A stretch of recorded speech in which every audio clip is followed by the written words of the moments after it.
नमस्कार, पेप्टी टाइम मध्य प्रदेश समाचार देख रहे हैं आप। मैं हूं आपके साथ साक्षी गुप्ता।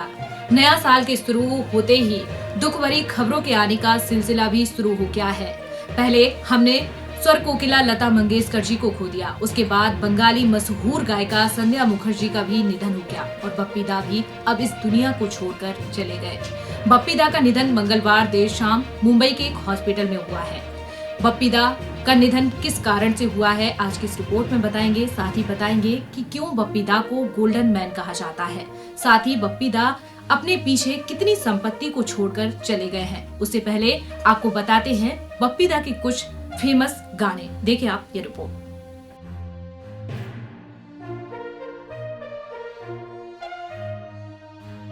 बप्पी दा के बारे में कहा जाता है कि वो उन गायकों में से एक हैं जिन्होंने भारत में डिस्को को प्रचलन में लाया।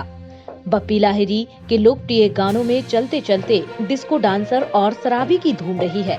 बप्पी लाहिरी का आखिरी गाना 2020 में टाइगर श्रॉफ अभिनीत फिल्म बागी 3 में भंकास टाइटल से था। बप्पी लाहिरी को लोग आमतौर पर बप्पी दा कहकर बुलाते थे।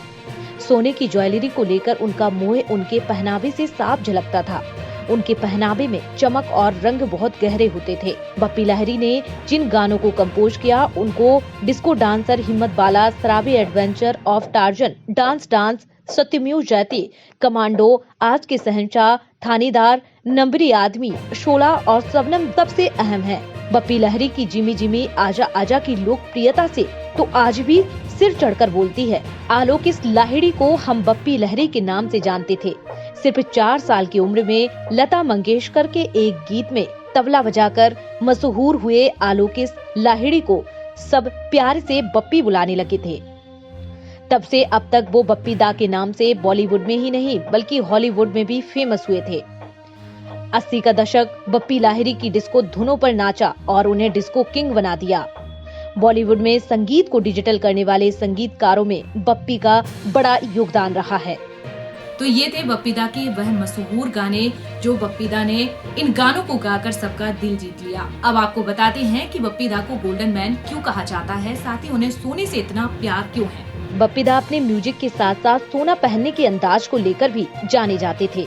बप्पी दा ने एक इंटरव्यू में बताया था कि वह अमेरिकी पॉप स्टार एल्विस प्रेस्ली से काफी प्रभावित थे। प्रेस्ली अपने कॉन्सर्ट के दौरान सोने की चैन पहनते थे। बप्पी दा ने कहा था कि वह प्रेस्ली को देखकर सोचते थे कि जीवन में सफलता पाने के बाद वह भी अपनी अलग पहचान बनाएंगे। प्रेस्ली से प्रभावित होकर वह सोना पहनते थे और यह उनके लिए काफी लकी था। बप्पी दा ने 2014 में भाजपा के टिकट से श्रीरामपुर लोकसभा क्षेत्र से चुनाव लड़ा था। 2014 में दिए चुनावी हलफनामे के मुताबिक बप्पी दा के पास 754 ग्राम सोना और 4 किलो 62 ग्राम चांदी थी।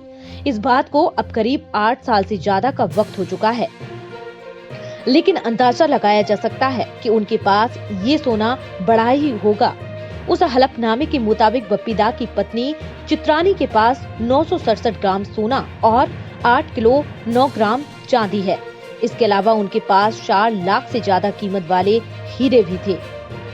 अब आपको बताते हैं कि बप्पी दा अपने जाने के बाद कितनी संपत्ति छोड़कर चले गए हैं। एक नजर डालते हैं उनकी संपत्ति पर। एक रिपोर्ट के मुताबिक बप्पी दा अपने पीछे 22 करोड़ रुपए की संपत्ति छोड़ गए हैं।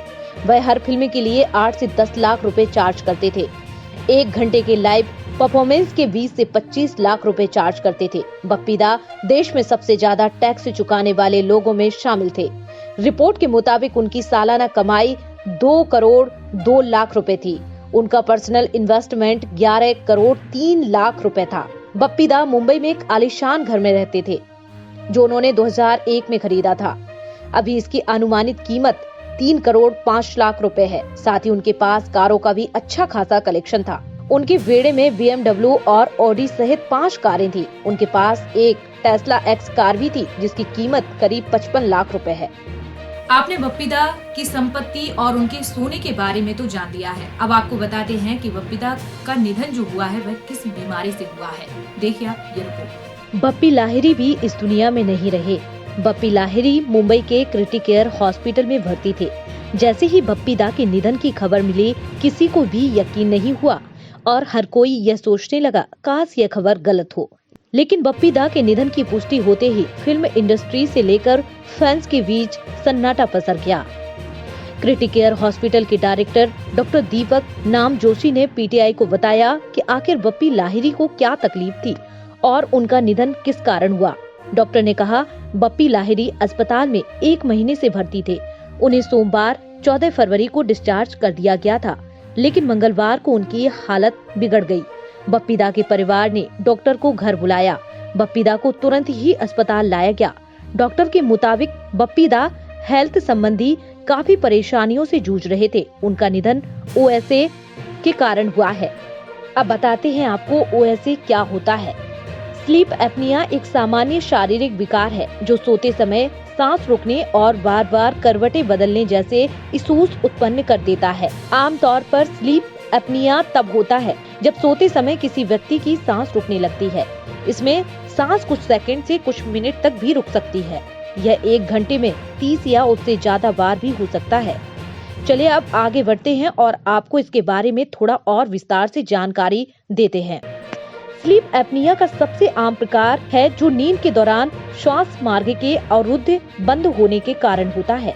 इसमें सोने के कुछ देर बाद सामान्य सांसों में खर्राटे या घुटन जैसी आवाजें आने लगती हैं।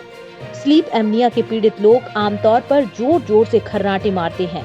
हालांकि हर किसी को खर्राटे मारने की समस्या नहीं होती। यहाँ पर हम आपकी जानकारी के लिए बता दें, स्लीप एपनिया एक गंभीर नींद विकार है जो तब होता है जब नींद के दौरान किसी भी व्यक्ति का सांस लेने और श्वसन कार्य बाधित होता है। जो लोग इस बीमारी से अवगत नहीं हैं और बिना इलाज स्लीप एपनिया के साथ रहते हैं, उनकी नींद के दौरान कई बार सांस लेने से रोकते हैं, जो कभी कभी सैकड़ों बार चलता है।